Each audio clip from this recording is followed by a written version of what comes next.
नमस्कार, मैं Satish Jain from Rohini astro vastu Rohini परिवार में आपका सहर्ष स्वागत करता हूँ। अन्न जल दानम, तृप्ति दानम, तुप्ति वर्धनम, लक्ष्मी दानम, पुण्य वर्धनम, जीव दया दानम, श्रेष्ठतम दानम। इस श्लोक से आप समझ ही गए होंगे कि हम किस टॉपिक पे बात कर रहे हैं। आज का हमारा टॉपिक है दान। बहुत से लोग दान तो देते हैं, कई सदियों से दान देते आए हैं, पर उन्हें पता नहीं है दान क्यों, कैसे देना है।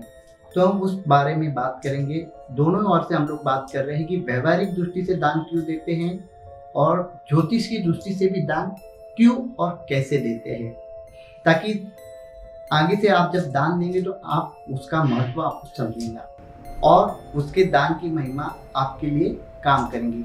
तो जनरली हम लोग बोलते हैं कि दान क्यों देते हैं। देखो, दान देने से किसी आगे वाले को पेट भर जाता है, या जल दान देते हैं, कहीं हम लोग पानपोई वगैरह लगाते हैं, पानी का भी दान देते हैं तो तृप्ति होती है, मन की तृप्ति, आत्मा की तृप्ति। तो जल दान देते हैं।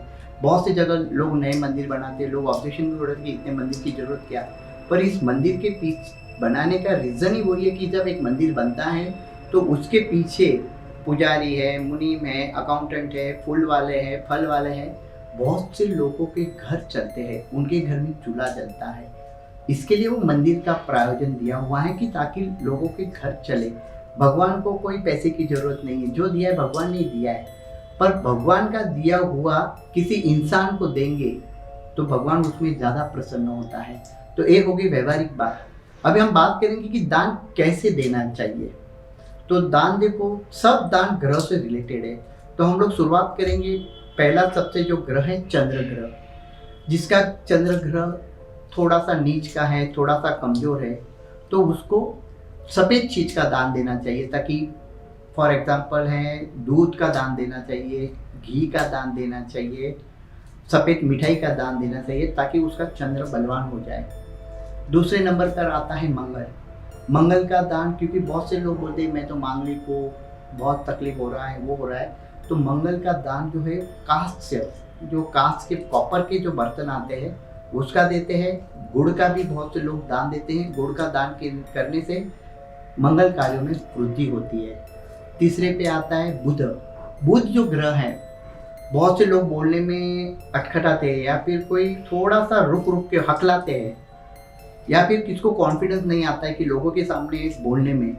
तो बुध वाचा शक्ति का कारक है। तो बुध का दान हरी वस्तुओं का दान देते हैं।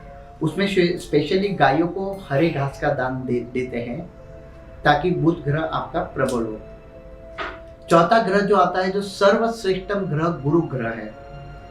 गुरु ग्रह जिसका नीच का होता है या जिसका कमजोर होता है, तो शादियों में परेशानी, सगाई में परेशानी, बिजनेस नहीं चलता है, लक्ष्मी नहीं टिकती है, कोई बड़े काम प्रयोजन जो है वो अधूरे रह जाते हैं या अटक जाते हैं, तो उनको गुरु का दान देना चाहिए।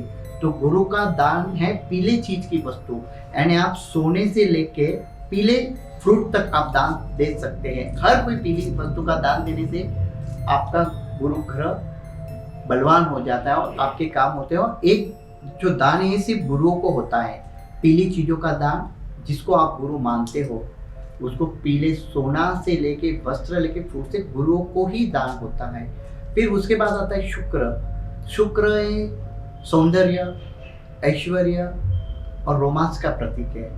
किसी का शुक्र नीच का है तो उसे भौतिक सुखों में कमी रहती है, तो उसको शुक्र के रिलेटेड जो दान है कि चांदी के आभूषण है, होम अप्लायंसेस है, ऐसे कोई आइटम्स है जो डेली यूज़ करते हैं हम लोग, तो उसका दान देने से शुक्र ग्रह में बढ़ावा मिलता है।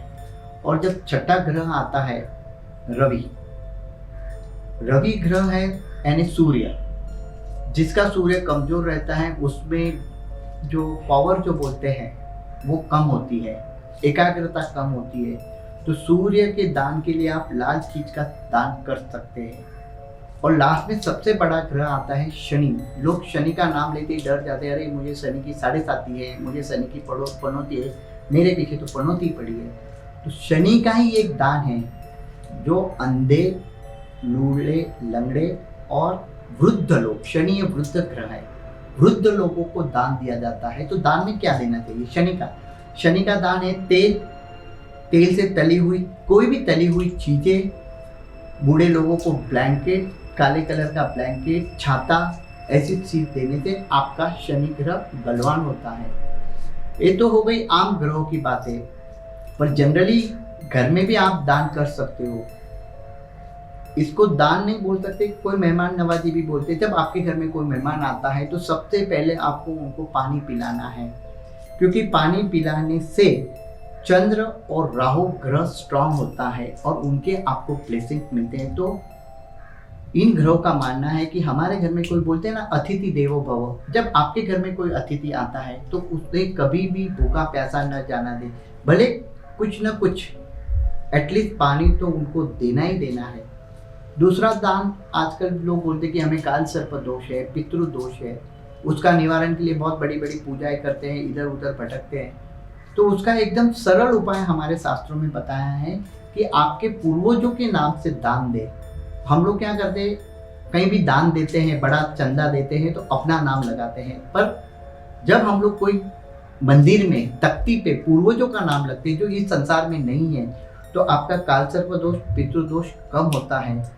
मंदिरों में भी जो चीजें दान देती है, हर एक के पीछे कोई ना कोई ग्रह कनेक्शन है, कोई ग्रह का कनेक्शन है। कि मंदिर में कोई घंट दान देता है तो उसका गुरु ग्रह बलवान होता है। कोई मंदिर में भंडारा जो दान पेटी दान देते हैं तो उसका लक्ष्मी जो है, शुक्र ग्रह बलवान होता है और भंडार हमेशा भरा रहता है। ऐसी बहुत सारी चीजें हैं। तो ये जो भी दान है वो ऐसा ही नहीं है, उसके पीछे कुछ लॉजिक है। तो आशा करता हूँ मेरा ये दान का वीडियो आपको बहुत ही पसंद आएगा, और मुझे आशा ही नहीं बल्कि पूरी उम्मीद है कि आप ये मेरा चैनल जरूर सब्सक्राइब करेंगे, लाइक करेंगे, शेयर करेंगे, ताकि और भी अच्छी अच्छी ज्ञानवर्धक और नॉलेजेबल बातें आप तक पहुँचे, ताकि आप वो जीवन में अपनाएं और सुख समृद्धि की ओर जाए। जय जिनेंद्र, प्रणाम।